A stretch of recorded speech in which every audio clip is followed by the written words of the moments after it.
organized crime at syndicate, ilan sa mga hamog kinakaharap ng gobyerno ayon sa isang international watchdog. Kasama mo live via Zoom si Radyoman Lestor Aler. RMN Live Reports!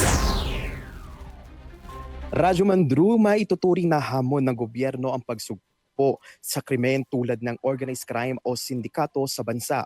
Ito ang sinabi ni National Program Officer Anti-Corruption Watchdog ng UNDOC na si Attorney Kirby Tibayan sa isang ambush interview sa nagpapatuloy na strategic planning ng Office of the Ombudsman dito sa Baguio City ngayong araw, February 9.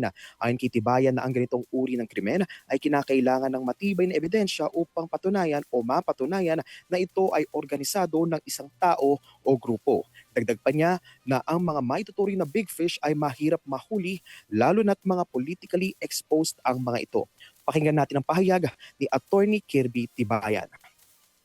Kunwari, meron kang politician or yung pinaka-head nung sindikato na yon na siya talaga nag-uutos dun sa corruption or siya talaga may idea, not necessarily mahuhuli siya kasi nag-uutos lang siya sa mga iba.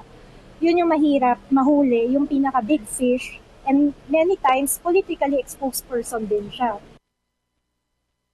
Binanggit din ng abogado na kung dapat bang i-criminalize o yung tanongin niya kung dapat bang i-criminalize ang mga mere participation o pagsali ng isang individual sa isang organized group, pero maaari rin ito kasing makaapekto aniya sa ibang mga grupo.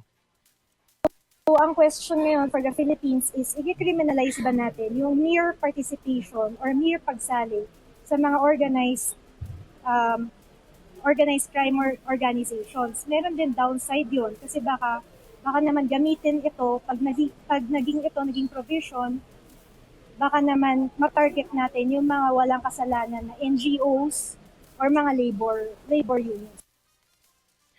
Samantala, itinutulak naman ni Tibayan ang pagbuo ng Interagency Coordination Task Force para sa public procurement fraud upang masugpo ang katiwalian sa bansa at ang National Whistleblower Protection Act na tututok naman sa proteksyon ng mga whistleblowers. At yan ang latest update dito sa Baguio City. Kasama mo sa DZXL RMN Manila, Radyoman Lestor Aler, Tatak RMN. RMN Network News!